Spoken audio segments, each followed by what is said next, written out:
gentlemen, John McCormick, the president of the chamber. Take it, John. Thank you, yes. All right, hey, so thank you, everybody. We're gonna kick the morning off. We're running a little bit late because we didn't have coffee and pastries, which is, we know, the reason we're all here. But I just want to do a couple of quick announcements, and then we'll turn it over to our featured speaker and learn a little bit. First off, though, I think we want to give a big hand to Local Kitchens and Wise Sons, who provided the coffee and the danishes. And so our agenda today, it's pretty loose, right? We're going to do a little opening remarks. We're going to hear from Pastor Dan. We're going to do some stretches led by Jen of Unbound, and then we're going to do the walk. And so just briefly, because we get out of the thing. Oh, and also, if you haven't gotten a parking pass, Sarah does have them. So if you need them to make sure your car doesn't get towed, find Sarah over there. So just real briefly, though, I guess on behalf of the chamber and the chamber board, I think this event is just tremendous. I'm thinking, really, it does encompass three things that I think really epitomize this, right? The thankfulness, right? We're close to Thanksgiving, and everything we're doing being grateful for. Adaptability, right? This, normally we do our community breakfast, right? This time, but we didn't quite feel like getting together inside. So this is a chance to try something new and something different, right? And so I think that's important. And you know what? Some things work, some things don't. I think this works. This is really phenomenal. And third, I think this opportunity for growth, right? This last couple of years, we've had a chance to reflect and grow on what's important. I think hearing from Dan and what we're going to hear about diversity, equity, inclusion, belonging, and everything, it's really a chance for us to reflect a little bit, looking inward and seeing how we can all be better and do better, which is what it's really all about. So without further ado, I'd like to introduce Pastor Dan Sunder, who will give us a few remarks. All right, fantastic. Well, I'm super happy to be here, kind of. I don't normally wander around in the cold that much, so it's always a little bit of a challenge to do that. I'm going to keep my comments really brief. I've been thinking about this all week long. When they asked me to do it, I thought, gee, what do I want to say about this? This is not normally my wheelhouse, right? I'm a religious person, so I run a religious organization.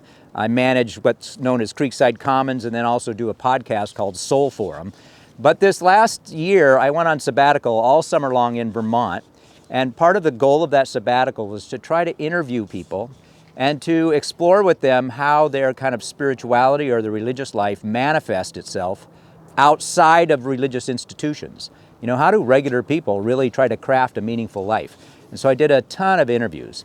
And I came back from that sabbatical, and the first event I went to in Lafayette was one of these events, right? Where the community was gathering together to think about how are we embodying diversity in our community?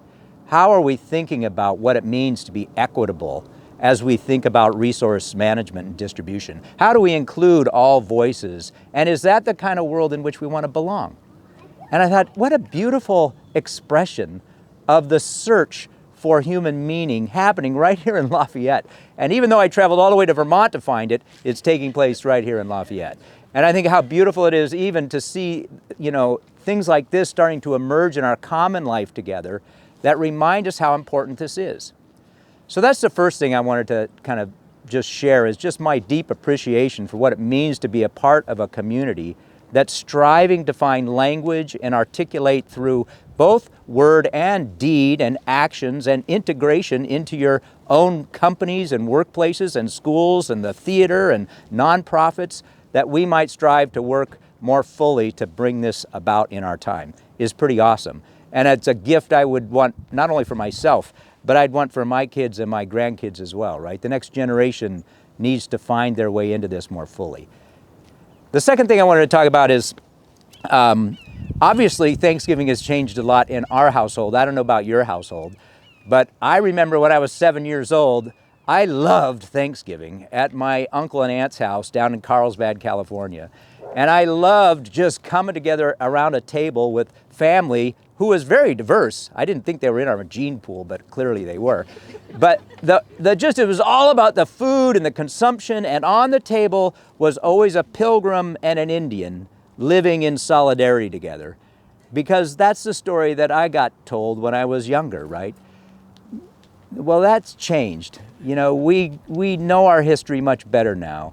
And now when I sit down with my critical thinking kids and even critical thinking grandkids for Thanksgiving meal, it's all about thinking critically about our history and about maybe this pilgrimage out to the Western world wasn't as beautiful as we thought. It has created a lot of benefit for so many, and it's left and destroyed a ton of people in its wake.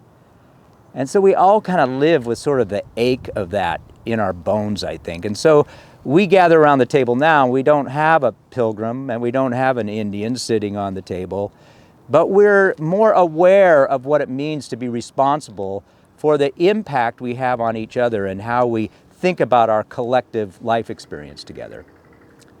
And I think that's partly what it means to be thankful these days, is to have this capacity to really be thoughtful about the way we build traditions that might reflect this new perspective. And so now it's beautiful to gather around on Thanksgiving and be talking about this sort of thing, right? What does it mean to lean this way now? And I think that's just so valuable and important for our time. The last thing I want to tell you before exercise is a little story about a meadow somewhere near Occidental, just off the Bohemian Highway. Have many of you been to that little neck of the woods? So that's a little giveaway about where I'm going with this. I want to talk about that meadow because you're going to do some walking out in nature. And one of the things that I find as a clergy person or a spiritual person is that I've spent a lot of my energy trying to create what I call, and many people call now, eco-spirituality, right? It's connecting what's most valuable to you to the planet and listening to the planet for cues of how you should live your life. So I spent a whole week on the land with a bunch of weird people just like me, right? We were out in this meadow somewhere in Occidental, I don't even know where I was, and we spent the time, every morning we'd get up, we'd sleep on the meadow. In the morning we'd get up and everybody would share their dreams on the meadow, so it was dream sharing. And then we would have breakfast in silence on the meadow. And then we would walk the land all day. And then we would come back and reflect on our walk on the land all day. And then at night, they would have this indigenous, they called it medicine, but it was really liquid tobacco. And we would snort this liquid tobacco, and it would wake up your brain, and then you'd sit around the fire until you've passed out. And this is all in search of eco-spirituality. And I swear I couldn't figure it out. I'm like, what the hell am I doing here? I mean, I'm not making any connections between my spiritual life and this experience in the meadow. The last day, a naturalist showed up who knew the land so well. And that naturalist sat down on the meadow with us and started talking about the meadow itself. Not my abstract longing to create meaning, but what was going on in the land beneath my feet.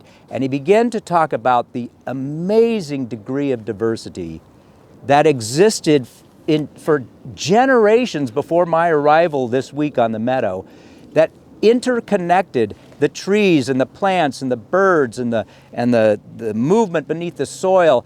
Life is because of diversity.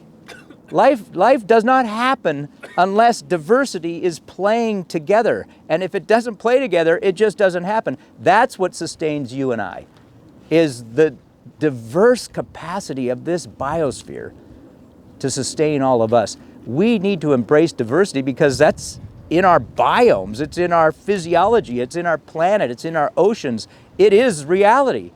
So linking your best self to the very gift of life that sustains us is, in my opinion, the best spiritual approach you can take. And so today when you walk around, maybe carry the spirit of that meadow with you and pay attention to the way in which Earth itself has been teaching us about diversity all along, if we would just wake up and hear it. And we can start letting go of things like monoculture, maybe letting go of monotheism, monarchies, and realize that it's really diversity that births life. All right, enough of my stuff. All right, with that, do you need a microphone to do this? I don't know that. Sure. Sure, you do. Why not? Yeah, because they're going to be filming you. Okay. So you got to look cool and sound cool. That's true. That's true. Thank you. That was wonderful. That was a really beautiful lead-in to what I do.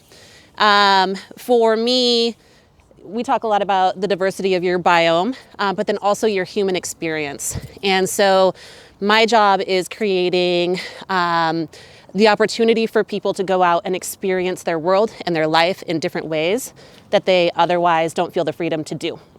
So we create the foundation and the strength for them to go and we do rock climbing collectively, we do backpacking, we do fly fishing, which we go out and look at the bugs that we're using and how they coexist with their environment and how we utilize that for survival purposes.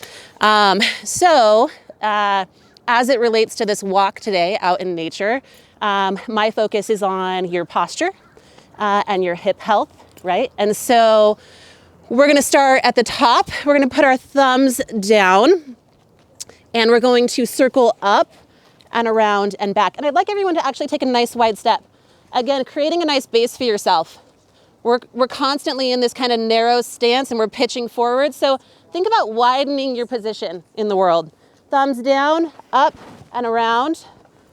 Let's go 5 of these here. Nice, guys. And think about softening your knees and sticking your booty out. Good. Maybe one more. I'm crying up here. The wind is getting me. All right, we're gonna go shoulders still. So we're gonna soften our knees. We're gonna stick our glutes out and we're gonna just circle here a little bit. Nice, guys. One more. And other direction. Maybe 3 here. Other side. Everyone take a look at this little guy over here. Killing it. 3 in the other direction. Nice, guys.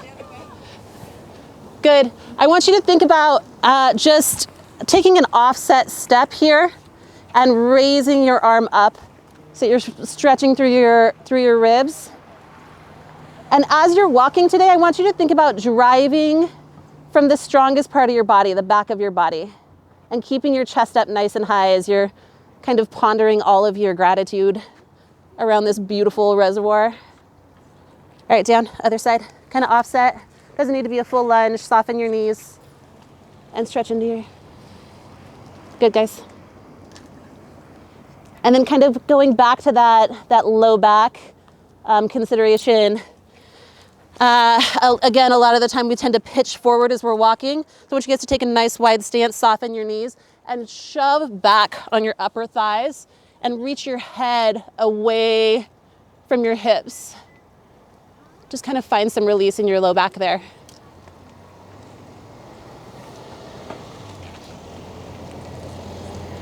And anytime that you're feeling that today, whether you're carrying a backpack or not, if you're starting to feel your low back, this is a really passive, nice stretch that you can do. Good, guys.